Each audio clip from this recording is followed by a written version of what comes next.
Whenever we're ready to start, are you good? Okay, so we're going to call the December 11th, 2024 regular meeting of the Board of Selectmen to order. And let's start with the pledge. Pledge allegiance to the flag of the United States of America and to the republic for which it stands, one nation, under God, indivisible, with liberty and justice for all.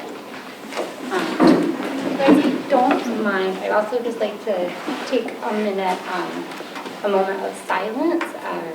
A member of the Stonington Rec Commission, Larry Theodore, his daughter, who's also a Stonington High School graduate, passed away a few days ago, so I thought we could just have a moment of silence.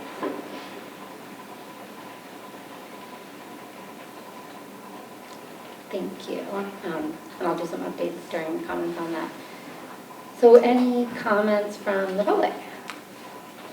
No one's leaving. Okay, we'll start with, could I get a motion to approve the regular meeting minutes of November 13th, 2024? So moved. Second. Any discussion? No. Thank you, Stacy. All those in favor? Aye. Motion carries. Thanks, Stacy. So, okay, we have a few things under correspondence. We received an application from Chris Johnson, who actually is here, for the Climate Change Task Force, and then we can actually vote on that at our next meeting. But I just want to add, Chris also nominated himself for chair because no one else would step up, so it's very exciting that he's willing to do this and jump right into a chair role. So that's wonderful. Also very exciting, we received an application from Henry Gord for the Housing Opportunities Commission. And we received an application from Patrick Harley for the Pawcatuck River Harbor Management Commission, who I think is also on the Mystic, I think, Harbor Management Commission. So that could be really great to have some further coordination there. Okay, then under appointments. Could I get a motion to appoint Monica Sutcliffe as an alternate member of the Housing Opportunities Commission? So moved. Second. Any discussion? I just to let you guys know, I did have a call with her. Also, full disclosure, I did go to high school with her. And she's lovely. And she was happy with either seat, and just seemed really eager to help and get involved. And I believe the chair, the chair was also we both talked to her at the same time. So the chair also talked to her and was happy with it. And so then there's one more. Which Henry. Yeah. Okay. Yeah. And that's a good, better balance. So I'm sorry, that was for the permanent? That was for the alternate. Oh, for the so alternate. she was fine with the alternate, and I think Henry was more interested in the regular. Okay. Great. All right. All those in favor? Aye. Aye. Motion passes. So reappointment, could I get a motion to reappoint Tom Switz, Steve Planchon, Farouk Rajab, all to the Mystic River Boathouse Park Implementation Committee? So moved. Second. Thank you. Any discussion? No, it's great that they're continuing because this has been such a long process. It's nice to have them. They formed in 2016? All right, all those in favor? Aye. Aye, motion carries. Similarly, another commission, Stonington Beautification Commission. Could I get a motion to reappoint Carol Nossick, Stacy Casada, Julie Holland, Pete Robinson, Eric Beverly, and Cindy Moore, which is the entire Stonington Beautification Committee. Thank goodness they also want to do it. So could I get a motion? So moved. Second. Any discussion? No, thank you to them. Yes, they're great. Well, fabulous. All right, all those in favor? Aye. Aye. Okay, Mystic Harbor Management Commission. Could I get a motion to reappoint Lou Allen as a regular member and Thomas Longo as an alternate member of the Mystic Harbor Management Commission? So moved. Second. You can see when everybody's terms are all coming to an end at the same time. All right, all those in favor? Aye. Aye. We haven't heard from Matt. Commission on Aging. So just for those who are of interest, as you guys know, with the recent charter change, the Commission on Aging is being restructured from a 12-member, which is very large, commission to a 9-member commission, but with 3 alternates. There are currently 2 vacancies that will move to the alternate spots, and Gisela Harma just has had to miss some recent commission meetings but wants to stay involved, and I think it's in your packet, but Stacy had reached out to her, and she is good with moving to the alternate role from a regular. So I would like a motion to reappoint Gisela to the Commission on Aging, but moving her from a regular to an alternate member. So moved. Second. Any further discussion? No, that's great. So we still have 2 vacancies, but they're alternate, They're so it won't alternate. affect their Okay. quorum, which was All part of right. that problem. Yeah. So, yeah. Cool. Thank you. Any other discussion? All those in favor? Aye. Motion carries. So Dave Rothman resigned this week from the Flood Prevention, Climate Resilience, and Erosion Control Board. We thank him for his service. He's amazing, has done so much, and is already eager to maybe join in a community effort to help with the POCD, which we'll be talking about later. But he understandably was kind of, he felt like he's given a lot to the community and would like a little break, maybe even just a couple months. No, absolutely. He So was he's fabulous on that commission. Yeah. We will definitely miss him. So that'll be an opening that we'll definitely need to fill. And then, the Economic Development Commission, we're gonna need to do a big push for getting new members. So Charles Glue, Jonathan Collins, and Virginia Abernathy all resigned from the EDC, just citing different work, increased commitments and life. So we thank them for their service. Virginia's been on there a really long time. And yeah, we now have 3 new openings on the EDC that we'll definitely need to look at filling, so help us spread the word. And then, okay, big one, under old business, charter revision. Can I just Yeah, ask, is there a reason we can't see Chris tonight? Or go on Chris, seeing Chris? we always do, why we can't see Chris tonight, we always enter it first under correspondence and then do it at the next meeting. Do you know why we do that? January's fine. Is that, okay, all That's right. just normal protocol, For- like yeah. you're seeing it, and then you might have to have time to maybe possibly interview someone depending on the commission, but you guys, if you want to do it, you can do it. Is there any issue with it? So you could make a motion to add, to add an agenda item to appoint Chris. Do you want to do that? So moved. Second. Okay. Then I'm just, all those in favor of appointing Chris Johnson to the Climate Change Task Force, say aye. Aye. Oh, look at expediting, government expediting You're things. doing more than a picture. Yes, thank you. And then now you guys can meet in January. Keep the momentum on that. No, you can't change your mind. You're right. We got you now. I think the last chair was a chair for like a decade, so Yeah, no pressure. exactly. All right, thanks, Ben. Charter, okay, so as we've discussed in previous meetings, there's the potential to move forward with the phase 2 of the Charter Revision Commission to address the remaining outstanding items that included the gender neutrality and the other general issues, such as the threshold for moving things to a town meeting and like the overall kind of governance and reporting lines and kind of specifics in there. We did just, Stacy, proactively reached out, and 4 members from the previous commission have already submitted their applications and expressed an interest in serving again during this next phase. So if we do move forward, we have 1 vacancy that is open, and if we wanted to follow, because we just happened to be at that same timeline as last year, in January, the first meeting in January, we would accept applications and conduct interviews. At the last January meeting, we would potentially approve the resolution to establish the Charter Revision Commission, name and appoint the members, seat a temporary chair, and provide the proposed charter revisions in late January. And that would basically just happen to be following the same timeline as before.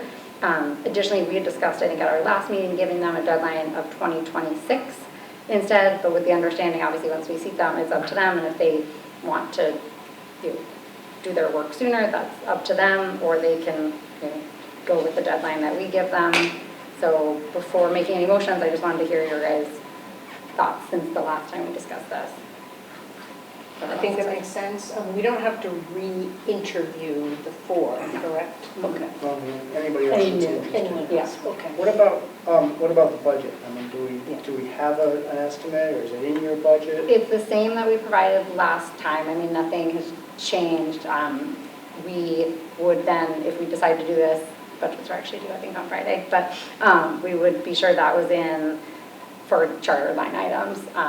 And we would also have to go for an additional appropriation in probably the January Board of Finance meeting to cover any expenses that were this year, because they're not in the budget. Because we've spent Yeah. almost all of that project is gone. Yeah, it was for the last phase. It wasn't for So- this. does it make sense to see if it's budgeted first? No, because I think Finance? if we do it, I don't want to say they have to, but I mean, they know this is coming, we've already been very transparent, presented it to them, and it would just be something that gets in, just like last time, in for discussion. And what is the estimated amount at this point? I mean, we're about probably 40,000, but it's hard to say. So like twice what the last Yes. round was. Yeah, I think the last Of round the we legal were ads. Yes, because it's bigger, you're talking about the Yeah, big yeah. production. Yeah. And the big cost associated with publishing it. Yes. Yeah. So unless the state change, they talk about every year, but changes the requirements for legal ads, the majority of that money is for printing the entire charter Changed in the portions of the budget. charter. Yep.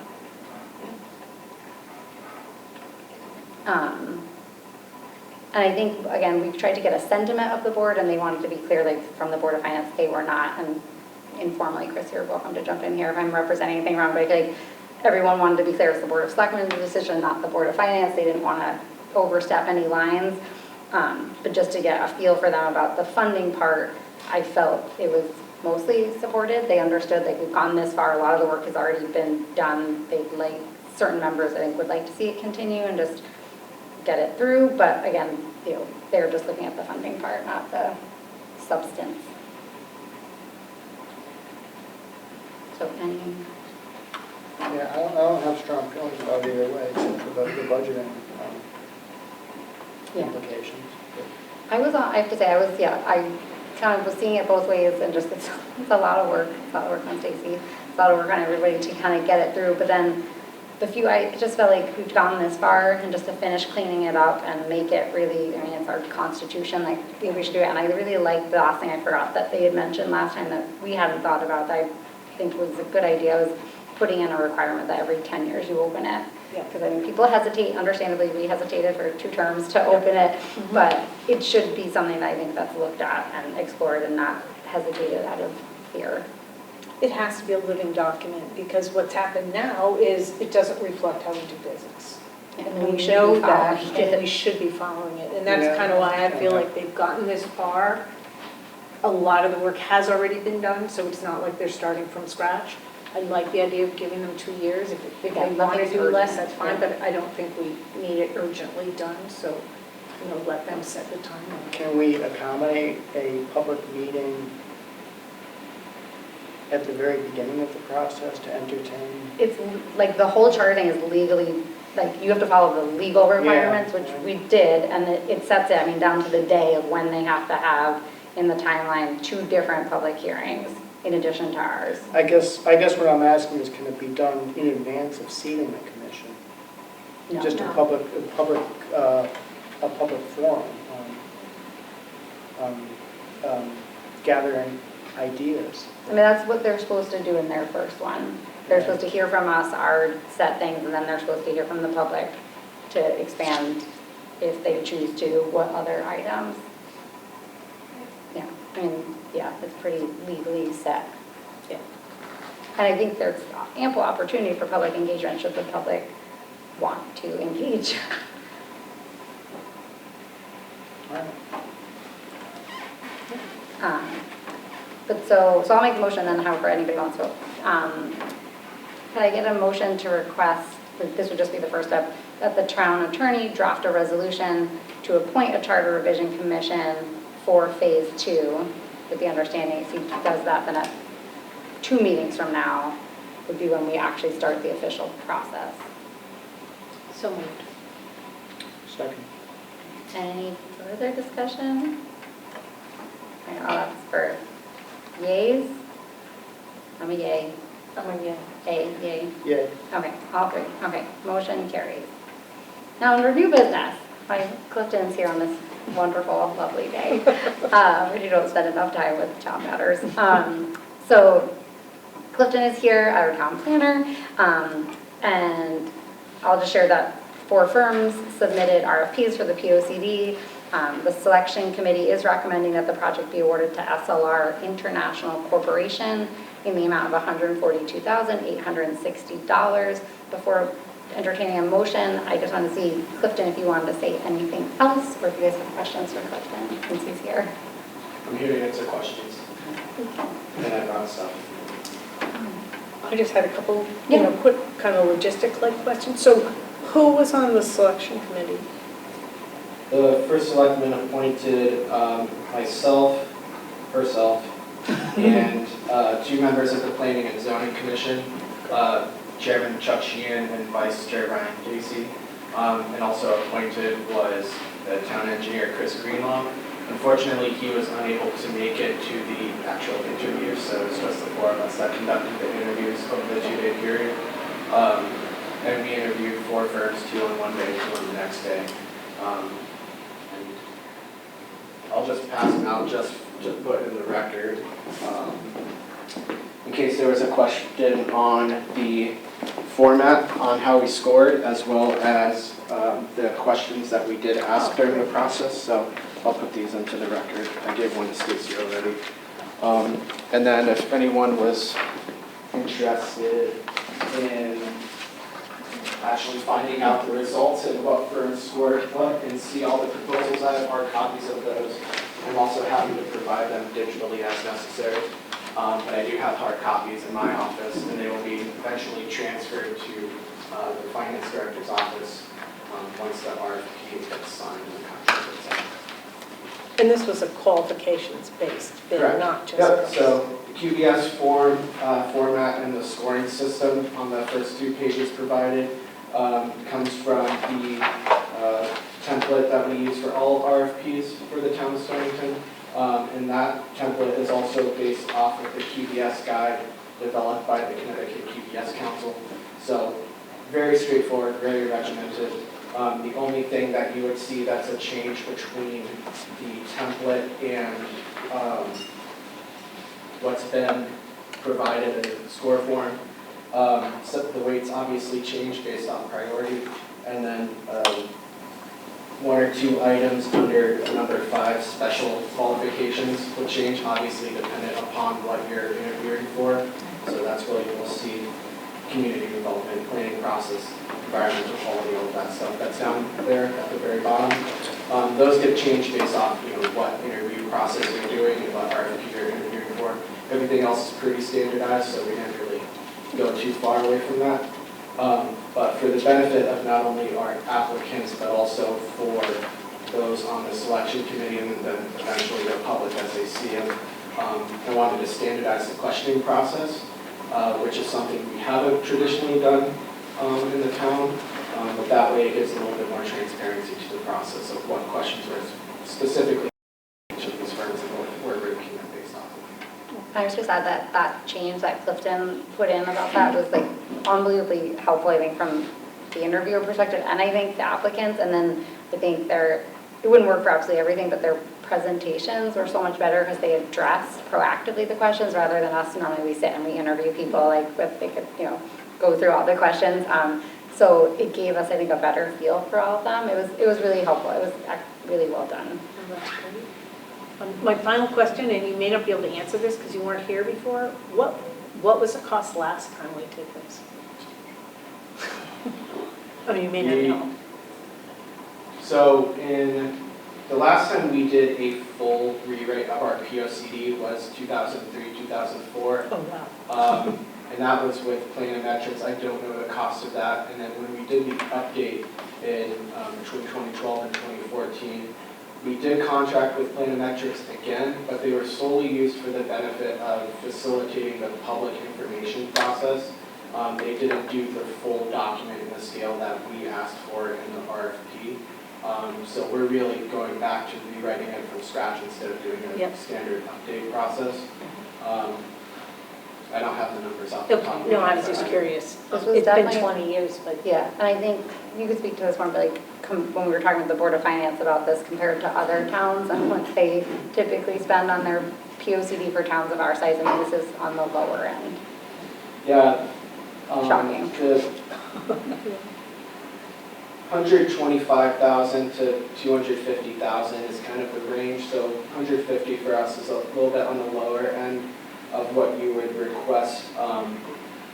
But I think it fits for a town of our size. If we're a larger city or municipality with a larger population and more distinct neighborhood groups, You would definitely increase the cost for POCD just because you want to get targeted interviews in the individual neighborhoods. We still plan on doing that. That was included as a request as part of the RFP, was to really focus on getting out into the community and not just centralizing the process and having meetings, say, in this building or any other building, but really to have them dispersed in a diversity of potential public engagement opportunities.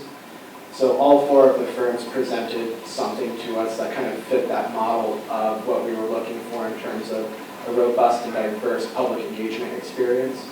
I think if we do go with SLR, they understand not only the town of Stonington through our other contracts we have with them, but they understand kind of what the selection committee was looking for, and specifically what I'm looking for through this process. So I'm very confident that with any of the 4 firms that applied and we interviewed, all of them would do a really robust public engagement process, which is something that has been lacking in previous efforts.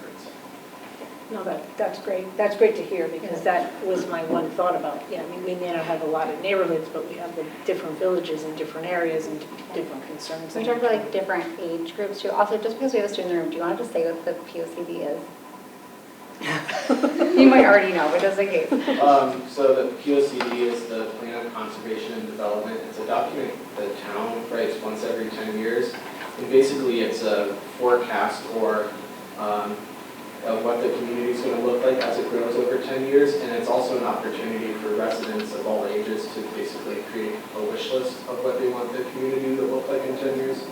And so it's really a very focused group on engaging with members of the public, going around town, asking them questions of, what are the things that you want to keep in your community as you, hopefully grow and stay in town? What are the things you would like to change? And then the end part is kind of a tailored focus of how do we get there. And so that's where we start getting into ideas of projects, metrics, funding, all of the nitty-gritty stuff that bores a lot of people. But the first effort we really do is kind of start really talking big picture stuff. So we're only going to do it once every 10 years. So it's time for us to do it again, and it's a really good opportunity to get out and engage with everyone. And just so you know, in case you're interested, we're reaching out, I forget the group within the high school, but that's kind of been like civics engagements, like Maddie and Ella, to see either through that group or elsewhere, like how we can engage the students more, and even like maybe having the high school students help us engage like middle school and all the students to really get more diversity of age input. Similar, we'll do it with senior, with everybody, but hopefully we'll get some high school students to like help us with this effort. Yeah, I'm actually the secretary of that. Are you? So good. Yeah. So, Oh, you're good. So hopefully we'll meet soon and talk more about it. okay. It's fitting that you're here. And I'm excited, that this can become a living document and a usable document, not just something that sits on the shelf. So when someone's looking to do a project in town, they'll have something that they can easily refer to. And I don't want to speak for you, so you could say it, but I think one of the things that you and others brought up in the selection process was SLR seemed very, they had all the right tools to do that deeper dive on like, okay, if we say we want more open space, what could that really look like in terms of like cost and metrics, and not just like a broad wish list, but really something over the next 10 years, how can we achieve these goals? Or if we want to do more to on complete streets, what does that really look like, and get some figures and financials, and to make it hopefully less of a broad, like we want all these wonderful things, but we only have 10 years, like something that future first selectmen and boards can use to really truly guide them. So I mean, we'll see, but they had some really good examples. Yeah, I'll just speak for myself, and one of the things that I enjoyed most about SLR's presentation, kind of getting to what Danielle is saying, but I have a robust background in long-range planning and master planning efforts, so this is kind of like my expertise, I would say.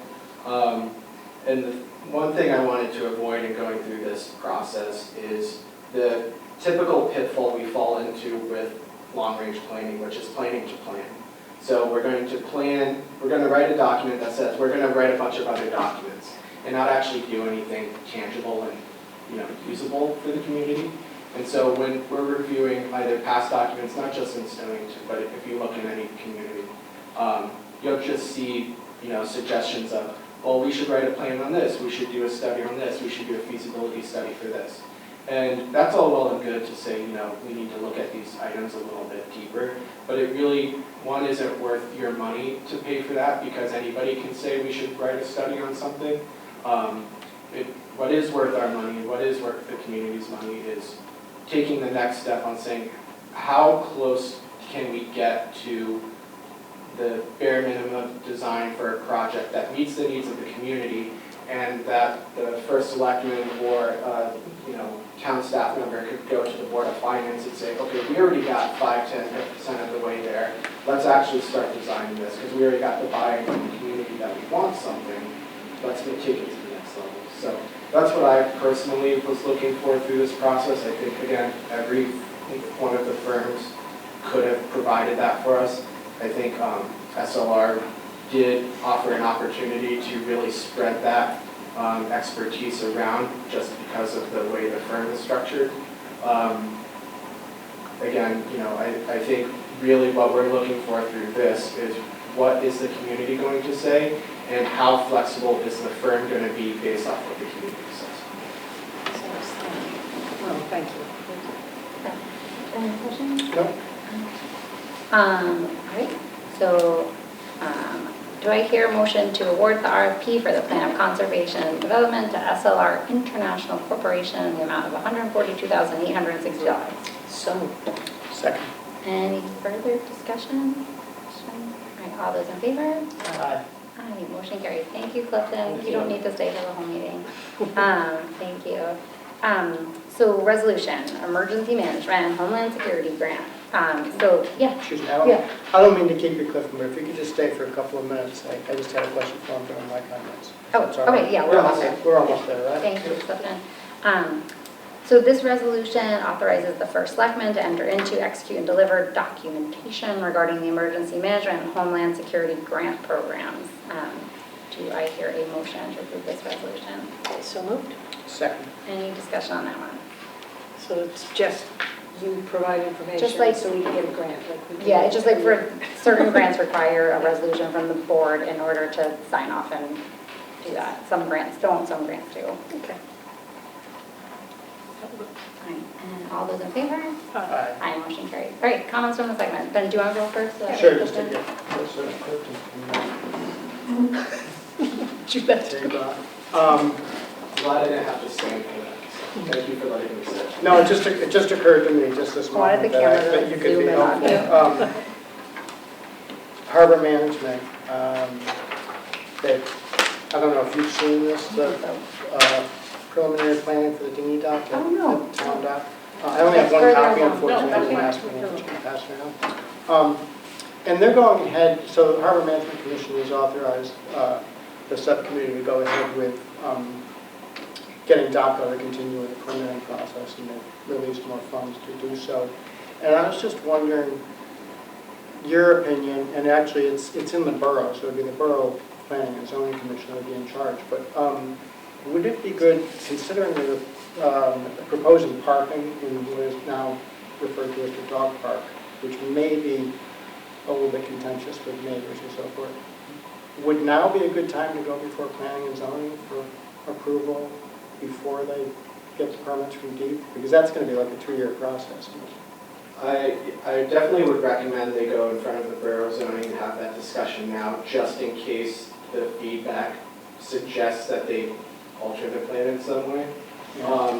You would hate to go through all of the process, bringing those documents. Yeah, I don't want to see them set up to fail. Come back and change them and then start the due process again. So I think if anything, it's a courtesy to the community to start that conversation before you apply with DEEP. I don't think it's required per the borough zoning, but also I'm not I don't oversee that. So, but I do think better safe than sorry.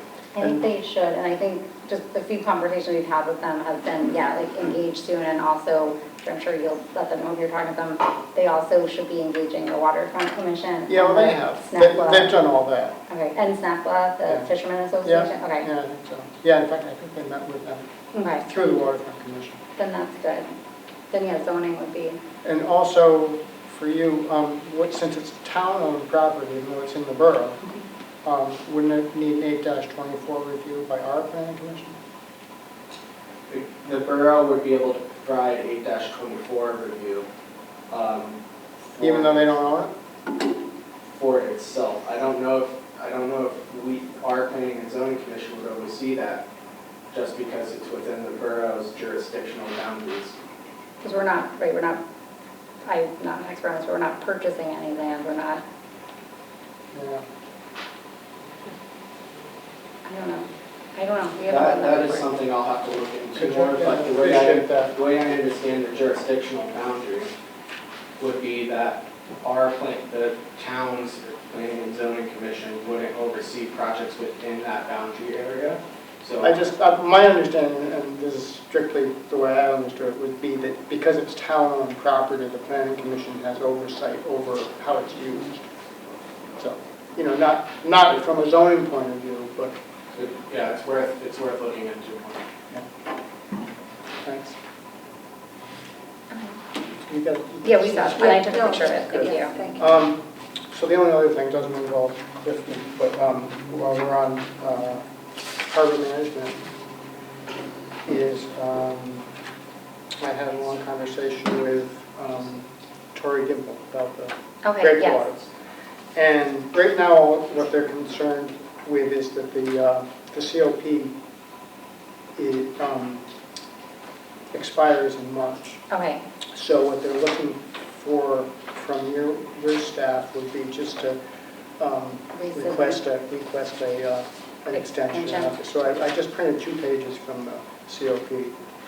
One is the title, the front page, and one is the page that shows the process for extension request, which is simply just okay, writing a letter. So that would make them happy if we Yeah, get we can that. do that. So at least we don't lose, 5 years. I just, yeah. Okay, no, that's a fair one. All right, we'll look at that. And that's all I've got. Okay, Thanks. Debbie, do you have minutes? I have a lot. Okay, I have like 4 or 5 things, but they're all pretty short. Okay. But since I promised Carrie, so the 21 Pawcatuck Mill Marina received their $4 million remediation grant from Yay. DECD, which was very exciting. It's a huge grant. It's a huge grant. Now, a lot of that, I have the breakdown from it. A lot of that is remediation of the hazardous building materials, the lead, the PCBs, things like that. Then there's a certain part of it that involves some soil remediation. Basically, they're going to excavate in some focused areas, and they're going to put, it's called an environmental use restriction in other areas to limit disturbance. Basically, it's just a protective measure to protect the public. So the soil that might be left in place under a parking lot or under a building or under 2 or 4 feet of soil. So they have a plan, they have a remedial action plan.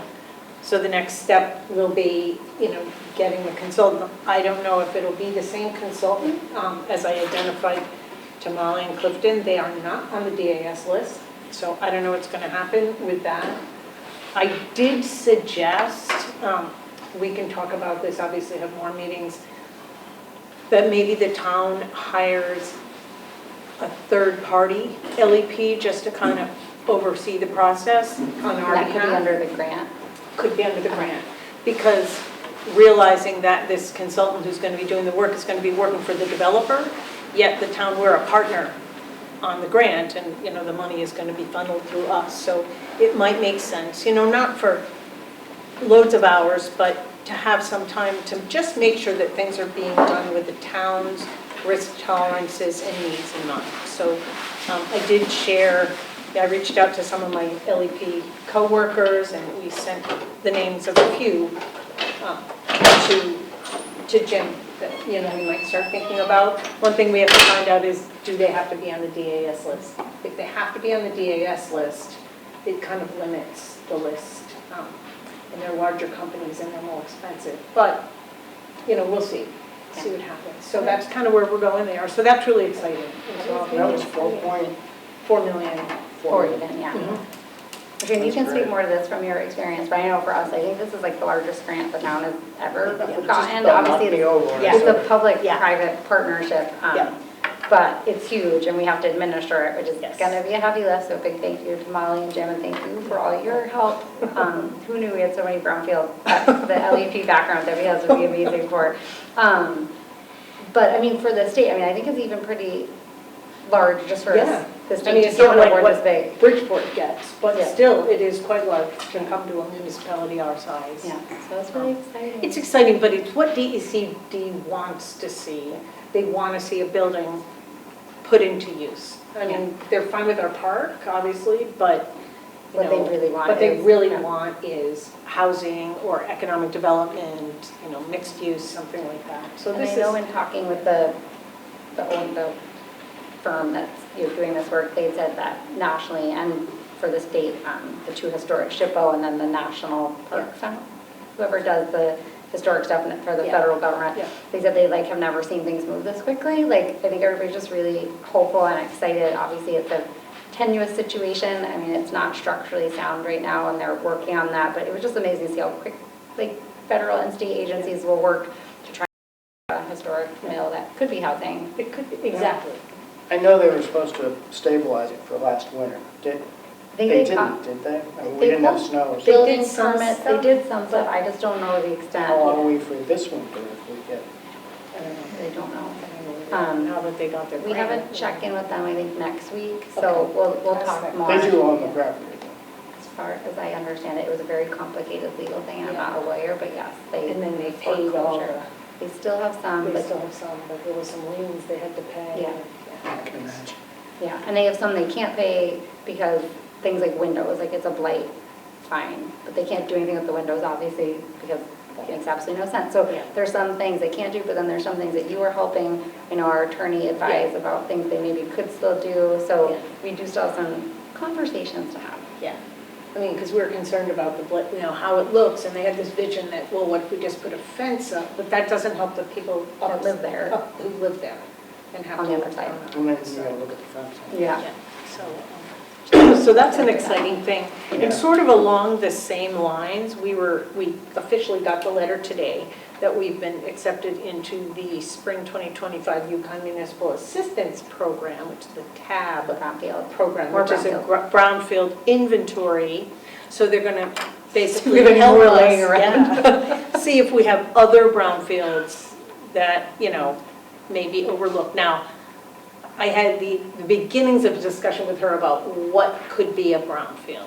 I mean, obviously, we have the old mills, but there are other properties that are kind of abandoned or, filled. Circus. Yeah, that could be a brownfield. So this So will we be. did testing there, right? So I We mean, did do probably- testing there, yeah. Yeah. So, but, even if we did, it could still be a brownfield even if it, but yeah, that probably wouldn't do it because but there could be other properties in town, and I'm sure there are. So this is going to help us identify those properties, make an inventory, and then when grants come up, we'll be in better shape. position, yeah. And we may be able to, like through the Green Bank or developers, kind of market these properties. Yes. So that's a really exciting thing. So I'm Thank you for your help going to be with that. working with her. So that's that. And then, what else do we have? I attended the FERC, Flood Erosion Control Climate Years meeting last month, and I'll be going next week, and they'll have their annual report. Okay. Eric, the attorney, I'm going to mispronounce his last name, prepared the report, and Catherine Burchell helped, and they worked together. It looks good. I took a quick look at it. I got to read it over. But the goal is to be hopefully approving that next week. And it's the first one, kind of taking a look at all the different properties that could be covered by the commission. So there'll be additional work that needs to be done to see if they really are covered and what the next steps might be. I attended the second meeting of the Stonington, the CIRCA study, Oh, yes. the Yeah. CTAC, whatever. Resiliency. The resiliency, Yeah. and they presented a number of kind of the preliminary maps, and then he sent me a copy of them, so I have them, which I will share, but. Okay, is that something the FERC could get more involved with? Yes, and they are involved in it, and Okay. there were 2 FERC members on the call. Okay, And they're Chris. going to, Chris was on there and Dennis. Okay, nice. Oh, good. So And yes. Dennis is also on the climate change task force, so Yeah. that's a good. So they definitely want to get more involved in it. Okay, The good. next meeting will be a public workshop. Oh, I don't good. know the date yet. I believe it's in January. She's going to share that, and I'll share it and make sure you guys are all on that evening. And then finally, I was so excited, I attended the Connecticut Veteran Grown press release event at the Seacoast Mushroom Facility, which was just so positive, and I was so happy to be there, so I was happy to represent the town, and we had a tour, we kind of talked about the whole program, and I would love to figure out a way, and I was talking briefly to Clifton, that we can help kind of market that for him. You know, he really was complimentary on town staff, Clifton and Candy especially, that he's worked with so far on the project. And, you know, the solar farm is actually under construction and it'll be a great thing. That is such a sustainable operation. And using They're all like kinds almost of- climate neutral. Yes, Yeah. exactly. It's amazing. And I'd love to see a way that we can, as the town, kind of help him, you know.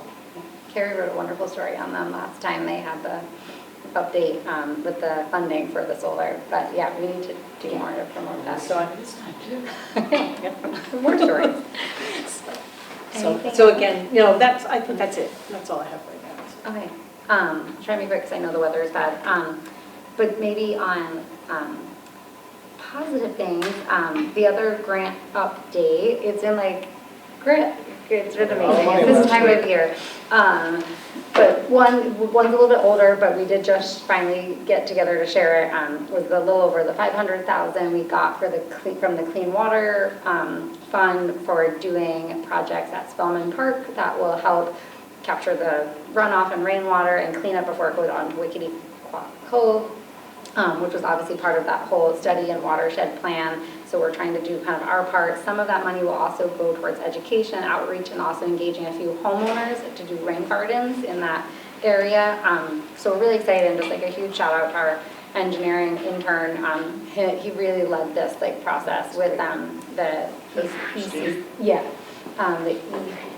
Eastern Connecticut Conservation District.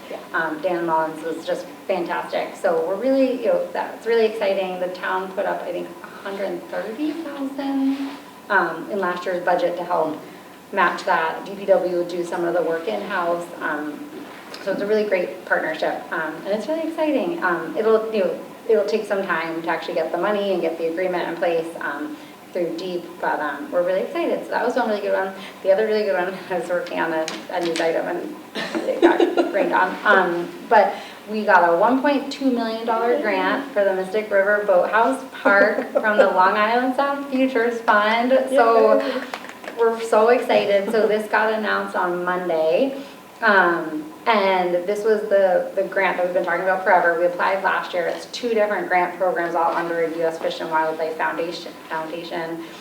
We didn't get it last year. Molly, our grant manager, just worked so hard, like getting feedback, changing the proposal, making all these updates, doing all this research, and really fitting it.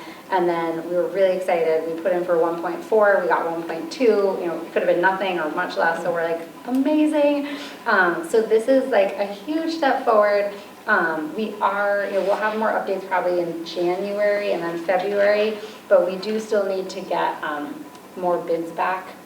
So the estimate, I have it right here, the estimate when we did an update for what the park should cost in June was about like 4.8, almost 4.9 million. But now we need to actually get all the bids back, redo some of them. Hopefully those will go out throughout January. By February, then we might have a real sense of the actual costs. As we know, costs can vary and change, and depending on work and everything. So we really don't know yet if we have enough money to complete the project or if we have to go back to residents. But we'll keep everybody updated. But really by February, we should really truly know where this project stands one way or another. But I mean, have this the was, opportunity to get a little more from DECD. yes, and that was the other thing Molly brought, which was really good. So How much I'm sorry, I didn't interrupt, but how much do we have now, including the 1.2? So we have basically 4.8 million. So we might, we're very, very close. But depending on how the bids come back. And I think what's really beautiful, I mean, this project is slightly painful, but it's also wonderful. And it's going to be great when it's done, is that the town did 2.2 million, so that's local. Then we have $953,000 from the Brownfield program from the state, $500,000 from the STEEP program from the state, and then now we have this $1.2 million that's federal. Then in addition to that, the Stonington Community Rowing Center has raised $1.88 million, and their goal is 2.5. So I mean, it really is a beautiful, like, local, state, federal, private, partnership to bring all this together. And obviously all the programs they plan to offer there to have that access to the Mystic River for non-motorized sports and recreation, and education opportunities. Like we know, in addition to us, the Nature Center is so excited, the Seaport. So there's so much promise in this, and we're getting close. And we'll keep residents updated, but I just want to be clear, like, this was a huge step forward. 1.2 million is amazing, but we still have to get all these bids together and see where we truly are. So we'll see. But that was really exciting. Yeah. And that was just amazing. Again, amazing work by Molly and all of, like, the Boathouse Implementation Committee has been so patient. Chad Frost and Mike O'Neill, like, all these people have helped so much just getting us to this point. And Nick Keppel, the chairs of the group, and everybody's been really wonderful. So we'll get there, hopefully. And then just the Board of Selectmen meeting on December 25th will be canceled, obviously. That's good, because I wasn't going to be there. You were going to come? Stuffer Cruiser and the town, like, Human Services holiday party are on Saturday. So if people want to come here and bring any toys, they literally stuff the cruisers and they bring them over to Human Services. Human Services at the high school has this, like, fun kind of activities for kids, of different, more younger ages. It's just a nice event. What time's that? We have it posted. I think it's What, 10 10 to to something, 10 Yeah. to 3 or something? And it's toys and non-perishable food Yes, items. also, right? yeah, food donations too. We have a post on the town website, and on that, we still need, if anyone knows of anyone who needs winter boots for any kids of all ages up through high school, we're still accepting information, sizes, all that stuff, and then also still accepting donations, or people can get directly matched and they can go out and buy the boots. So they just need to email Leanne at Human Services. And then I'd say the other 2 things I wanted to update you guys on was, okay, 3 things. So one is, I had a meeting with pretty much all the fire departments and EMS providers. One local fire volunteer in particular had led this effort looking at if we can provide a tax abatement through an ordinance for fire and EMS. I think it's up to $2,000 per volunteer if they meet certain requirements. So it's like, and I'll get everybody more details, but basically it's like if they're an active member and the department defines active, they get a certain amount, and then if they meet all these additional criteria for, like, training certifications, they can get up to the $2,000. It's actually, the borough already does it, but the challenge they have is if they do it as a district, they can only apply it, as I understand it, to their district. Whereas as the town, it could be town-wide. So it's, a bigger benefit and just makes a little bit more sense. So we've been working with Jennifer, the tax assessor, to see what the potential financial impact could be, working to collect, Josh Welsh, who's been leading this effort, has done so much research just looking at all other towns in Connecticut, their ordinances, what they look like, and helping us draft one. We had a really good meeting with all the different fire departments, and basically they just shared how much they see this need, how much numbers have gone down in the past. They're trying to also collect numbers to show historically, like how much their volunteers have gone down, and they all pretty universally felt like, including EMS, like Stonington Ambulance, felt like if we could do this, it would help them not just with recruitment, but also with retention, and also to get people more active who are on their list. And again, it's not a lot of money, but it's enough to be an incentive, and they obviously do a lot. So that's something I just wanted to keep you guys updated. It's in the works. It's still very early days, but I just didn't want to catch anybody off guard when we do bring it up more officially. Any idea of roughly how many people we're talking about? Sounds like, I mean. We looked, it wasn't that, I don't want to speak off the cuff, but it was something like 200 or less. And that was like. Potentially that's maximum $400,000. Yeah, and I feel like when we talked with them, they're like, not, like, a lot of those numbers would come down because they're not active.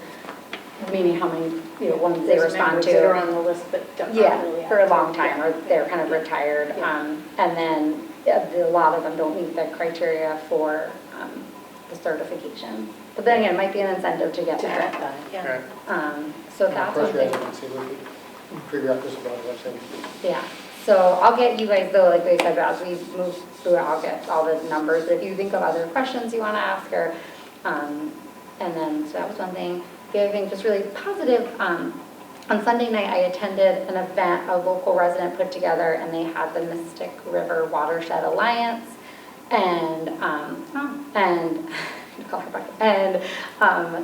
Save the Sound, a couple representatives from Save the Sound, and basically just all talking about what more could we do as a community to clean our waterways, and it was a really like positive meeting, and just looking at everything from like eelgrass to like our oyster beds to educating people about their lawns. It was a full spectrum of things. So basically we left with like an understanding like there are people who want to do a lot more, and how do we kind of pull them together, maybe have more frequent meetings on that. The Mystic Watershed obviously is doing an awesome job engaging. I think also youth, they're having like youth design circles, I think they're called, and engaging. So just how we can all work more together. And again, it was an initial conversation, but it was very positive. So we'll see if, more progresses. They just got a big grant too. Yeah. So like 10 years, more than 10 years ago, when I was on the Stormwater Task Force, we got a grant for a stormwater model, several of them, because we were in all the schools. And not that I'm volunteering to do it, but we would go into the schools and you had a model and you used like food coloring and different things, and you could show what happens when the storm drains versus the sound. So for different land uses, and it was actually really great. I don't know, I'm sure they're long gone, the models, but it was a We should really connect great, with see if they still have them. It was Yeah. a great education tool. Yeah. And I mean, it's something that they could even, not that I'm adding something to the curriculum, but something that even clubs or volunteers could do. I wonder if our FERC, like somebody could go in and Yeah. just give a little update and sign, because I know they have that clean water class at the high school, AJ teaches, so I mean, it might fit in just for a day to come in and present. That's a really good idea. We had a groundwater model too, that also showed like what septic systems or landfills, like what happens with the model. I don't know where the models are, because it was Joe Bergaw back, when he was here that I worked on it. We used to go in a couple times a year. Do you want to follow up with Marianne about that? I'll try to follow That up could be and see really if you can exciting. find it. Yeah, 'cause I'll be meeting. That would be exciting. So that was good. And then the last thing, just food for thought. We don't have to make any decisions right now, but Stacy and I were talking about looking at our Board of Selectmen meetings. Would it make sense to basically still have on the calendar and booked and ready 2 meetings a month, but have it more so where like maybe the first meeting we always have and the second one we reserve only if something is time sensitive? Because as we started going through things, we're like, most of these things could be condensed into one meeting. It's, not mentioned a lot on us, it's a lot on Stacy, it's a lot on staff, different things that, would it make more sense to have like 99% of our other boards just have 1 meeting a month, with the understanding if things come up that are time sensitive, we still have that spot, we still have the room reserved, and we can do it. Again, we literally just started talking about this like 10 minutes ago, before the meeting started. When do we adopt the calendar? Did we I already think do we already that? did it, yeah. So we keep it. So we can't change that. 'cause- No, and we keep it just in case, but we would just then, a week Cancel. before cancel, or 2 weeks to let people know, but it's just something I to mean, like think we know, about. like in January, we need that second meeting. Yeah, exactly, so And January. during we have budget to- season, we frequently do need that second meeting. No, But you're right. Sometimes, I yeah. think it's great. The only potential problem I see, we'd have to get the word out so that People know. people don't keep seeing these canceled Yeah, meetings that's and true, yeah. wondering, why are they always What's happening? canceling That's a these good meetings? point. No, that's a really. What are they doing? Yeah. Yeah, so we could, Yeah. keep reminding people, like, and I know, like, you would know, planning and zoning, I think their official meeting is just once, but they Yeah, almost they have a always special have meeting. Yeah. 2, because there's so many Well, applications they that come up. always do, except for maybe once a year. Yeah. Cancel. They're very busy. But it's just something to think about. We don't have to decide now. Like you said, January, no matter what, we have the 2. Well, I'm all for it. Yeah, I think Less that makes meetings. sense if, yeah. Yeah, I okay. mean, there's going to be a number of months that we have to have the second one, because there is something important we need to vote on, but you're right, if it's, And we were saying, like, I know the Cultural Coalition, the Climate Change Task Force, who else? beautification committee, a few others have mentioned like they'd really like, they like having the presence, or, you can't always have town staff members, so like, and I know you guys do a good job of going, to be able to go and really report back or connect then afterwards, hey, we heard this was a need, or that, like you just did with the harbor management, like something, like, oh, something percolated, it would free up a little bit of our time to do a bit more of that. Actually, that makes a lot of sense, yeah. Anything else? I'm busy. All right, we can, if there's nothing else, we can be adjourned. Thanks. Thank you.